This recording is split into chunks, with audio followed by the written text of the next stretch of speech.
नमस्कार दोस्तों, quick news में एक बार फिर से आप सभी का स्वागत। दोस्तों, आज कोई समाचार लिखने का मन नहीं कर रहा। दरअसल ये कार्यक्रम कल ही आने वाला था, लेकिन नेट की वजह से, इंटरनेट की वजह से ये कार्यक्रम कल नहीं आ पाया। माफी चाहूंगा, लेकिन आज उसी कार्यक्रम को मैं यहीं पे दे रहा हूं, आपकी इसी मंच पे आपके सामने पहुंचा रहा हूं, क्योंकि जो आज का समाचार है वो बहुत दुखद है। इतना दुखद है कि इससे ऊपर सोचना भी खुद पर लानत भेजना होगा। बहुत विभत्स घटना हुई। पहलगाम में कुछ आतंकी आए और हमारे 28 पर्यटक भाइयों को गोलियों से भून दिया। हम भारतीयों का दिल बेहद सा गया, पूरे भारत का दिल टूट गया इस विभत्स घटना को सुनकर। झकझोर दिया पूरे भारत को इस विभत्स घटना ने। बहरहाल वहां से जो भी वीडियो उभर कर आए उन्हें देखा नहीं जा सकता, और मैं तो उन्हें देख भी नहीं पाया। लेकिन बाहर मेरे नए भारत, अभिनव भारत की राजनीति, अभी तो उन मासूमों के शवों की अग्नि भी नहीं दी जा सकती थी। इससे पहले ही हमारे यहाँ राजनीतिक बयानबाजी शुरू हो गई। एक पोस्टर जारी किया गया, उसे करुण दृश्य का, जिसमें हिंदुस्तान की एक बहन, एक बेटी, हमारी एक बहन बेटी, जिसमें वो बहन अपने पति के शव के पास बैठी है और ऊपर कोटेशन दिया गया है, धर्म पूछा जाति नहीं। जाहिर सी बात है विपक्ष पर तंज कसा गया था, क्योंकि विपक्ष जाति के जनगणना की मांग कर रहा है। अरे भाई, कम से कम 2 दिन तो रुक जाते। आप तो कम से कम ये कहते कि आतंकियों के खिलाफ मेरा पूरा देश, मेरा पूरा भारत एक साथ खड़ा है। खैर, यह तो निश्चित हो गया कि यह हमला हमेशा की तरह पाकिस्तान के इशारे पर हुआ है। सब जानते हैं हम इस बात को कि आतंकवादी गतिविधियों का गढ़ रहा है पाकिस्तान, और वहीं से प्रायोजित आतंकवाद भारत को झकझोर रहा है, बार बार भारत में आतंकवादी घटनाओं को अंजाम दे रहा है। दोस्तों, पाकिस्तान और चीन का मकसद हमेशा हमारे देश में सामाजिक और आर्थिक अस्थिरता पैदा करना रहा है। कल के हमले में पाकिस्तान का मकसद भारत में सांप्रदायिक सौहार्द को बिगाड़ना था, और यह अंदाजा ऐसी बात से लगाया जा सकता है कि बेसरम जैसी जगह पर 95% गैर मुस्लिम पर्यटक होते हैं।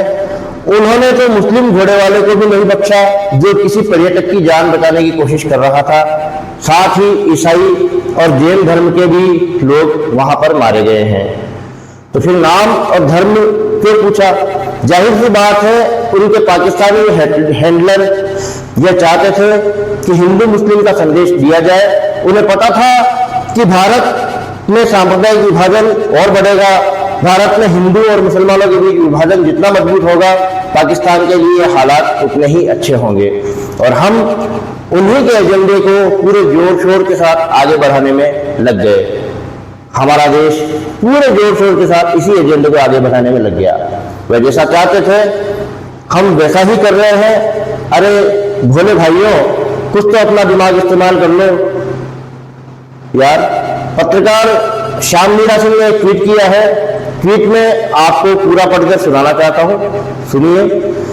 कश्मीर से आने वाले टूरिस्टों ने हमेशा यही कहा है कि कश्मीर सुंदर है और वहां के लोग और भी सुंदर और मददगार हैं। वे सब मुस्लिम थे। अगर वे बुरे थे तो टूरिस्टों के अलावा इतने अच्छे क्यों थे? टूरिस्टों के अनुभव इतने अच्छे क्यों थे? पहलगाम हमले पर लोकल कश्मीरी विरोध भी कर रहे हैं, रैलियां निकाल रहे हैं, और मस्जिदों से इस घटना की निंदा भी की जा रही है। बीते सालों में कश्मीर के लोगों का बाकी भारत से लगाव बढ़ा है। वे चाहते हैं यहाँ अमन आए, शांति बढ़े। कश्मीरियों की भारत से बढ़ती नजदीकी और शांति आतंकियों को अच्छी नहीं लगती है, इसलिए ये आतंकी हमला हुआ। कश्मीर से वैसे भी कुछ ही पाकिस्तानी टेंट आतंकी छुपकर बचे हैं। अब उन चंद आतंकियों के लिए पूरे कश्मीरियों को गाली देना सही नहीं है। उन चंद जाहिलों के लिए पूरी कौम को एफर्ट्स को डिस्ट्रैक्ट नहीं करना चाहिए। कश्मीर हमारा है, कश्मीरी हमारे हैं, हम उनके हैं। इस आतंकी हमले को लोकल कश्मीरियों और अपने देश के मुस्लिमों से नफरत से लड़ने के लिए इस्तेमाल नहीं होने देना चाहिए। ये वक्त एकजुट होने का है। हम इस हमले के खिलाफ खड़े होने का है। हम सब इस हमले के खिलाफ खड़े हों और इन आतंकी गतिविधियों के खिलाफ एक साथ मिलकर लड़ें। दोस्तों, आगे बढ़ने से पहले 2013 से पहले का एक वीडियो आपके सामने शेयर करना चाहूंगा। मुझे जवाब दीजिए, ये जो आतंकवादी है, ये नक्सलवादी है, उनके पास शस्त्र और बारूद कहां से आता है? वो तो विदेश की धरती से आता है और सीमाएं संपूर्ण रूप से आपके कब्जे में है। सीमा सुरक्षा बल आपके कब्जे में है। मैंने उनको दूसरा सवाल पूछा। हमने कहा आतंकवादियों के पास धन आता है, हवाले से आता है, पूरा मनी ट्रांजैक्शन का कारोबार भारत सरकार के कब्जे में है, आरबीआई के अंडर में है, बैंकों के माध्यम से होता है। क्या प्रधानमंत्री आप इतनी निगरानी नहीं रख सकते कि ये जो धन विदेश से आकर के आतंकवादियों के पास जाता है आपके हाथ में है, आप उसको क्यों नहीं रोकते हैं? मैंने तीसरा सवाल उनको पूछा कि विदेशों से घुसपैठिए आते हैं, घुसपैठिए आतंकवादियों के रूप में आते हैं, आतंकवादी घटनाएं करते हैं, भाग जाते हैं। प्रधानमंत्री जी, आप मुझे बताइए, सीमाएं आपके हाथ में है, कोस्टल सिक्योरिटी आपके हाथ में है, बीएसएफ सेना सब आपके हाथ में है, नेवी आपके हाथ में है, ये विदेश से घुसपैठिए कैसे घुस जाते हैं? मैंने चौथा सवाल पूछा, सारा कम्युनिकेशन भारत सरकार के अंडर में है। कोई भी अगर टेलीफोन पे बात करता है, ईमेल भेजता है, कोई भी कम्युनिकेशन करता है, भारत सरकार उसको इंटरप्ट कर सकती है।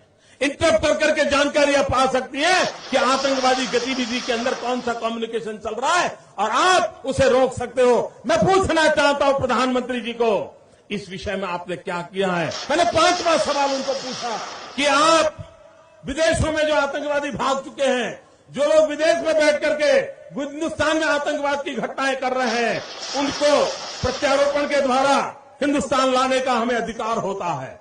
आपकी विदेश नीति में वो क्या ताकत है? एक बार इन पांचों चीजों पर कुछ करके दिखाइए, आतंकवाद जड़ मूल से उखड़ जाएगा। राज्यों के अधिकार हथिया करके राजनीति के करने के खेल छोड़ दीजिए।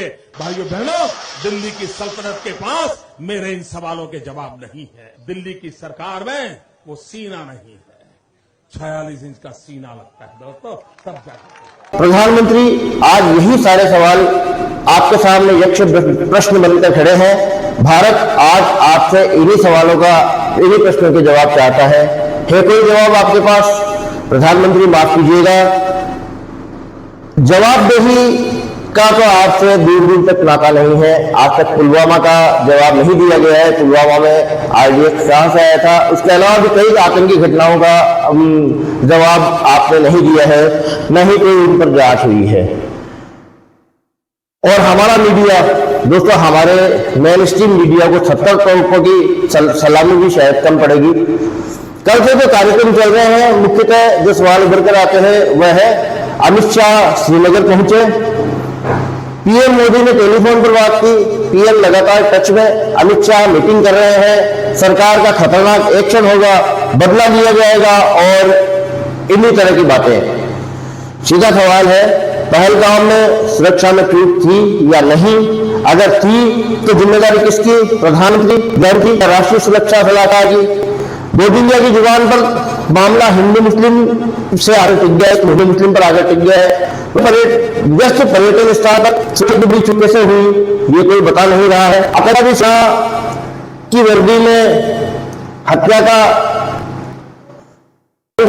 सेना की वर्दी में हत्या का तांडव मचाते रहे और रेस्क्यू ऑपरेशन 1.5 घंटे बाद शुरू हुआ। इस पर कोई सवाल नहीं कर रहा है। धारा 370 हटाने और नोटबंदी के बाद आतंकवाद समाप्त हुआ, ये कोई नहीं पूछ रहा है। दोस्तों, इसी संदर्भ में retired major general GD Bakshi का एक वीडियो सामने आया है, उभर कर आया है। आइए सुनते हैं जीडी बख्शी को और देखते हैं जीडी बख्शी का गुस्सा और समझते हैं इस सरकार की नाकामी। During Covid, this army for 3 years there was no recruitment. Our forces were cut down by 1,80,000. Who did it? What about the threat assessment? You saved money. You saved money to get these people killed, damn you. I fought in Kishtwar. 3 years, Arnab. We had that area totally under control. Now that poor sector 9 sector RR, those boys are being asked to look after 2 sectors because somebody felt manpower is not needed. Damn you! It's needed if you want to fight in the mountains. It's needed if you want to fight the terrorists in hills and mountains and jungles. It is needed if you've got a Bangladesh pain in the neck now, in addition to China and Pakistan. Open the lines. Which genius chose to cut this army down? Which genius chose to cut the size of this army? For God's sake, smell the coffee. You've got wars coming, right? You might talk of Aman ki Asha. Shove it up where the sun don't shine. God damn you. You can't do this to us. You can't do this to our boys. Let them fight. Unloosen their damn hands. All right? Whatever you have to spend, get your Jaguars. Get your Jaguars out of the way. Get your Rafales. Get your 5th generation fighters. Get more of your ATAGs, which you are making at home. Don't buy just 300. You need 1,300. Get ready to fight, boy. Read the signal. You've been talking of taking POK. Sir, दोस्तों, major general GD Sinha chief कर रहे हैं। Corona काल में 3 साल तक भर्ती नहीं हुई।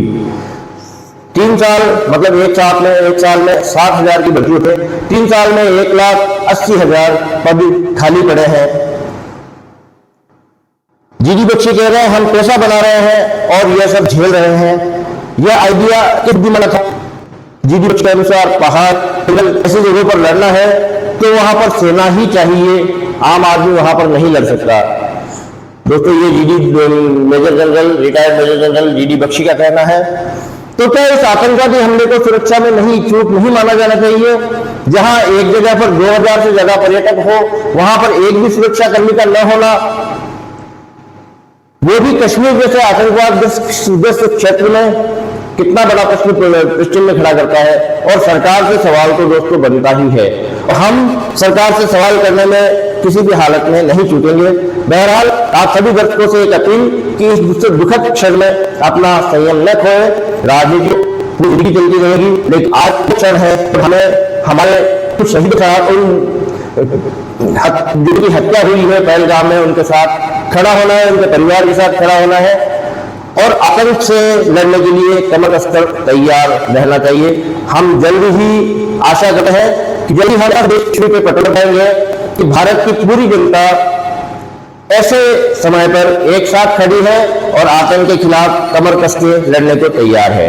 तो धन्यवाद दोस्तों, आभार, शुक्रिया।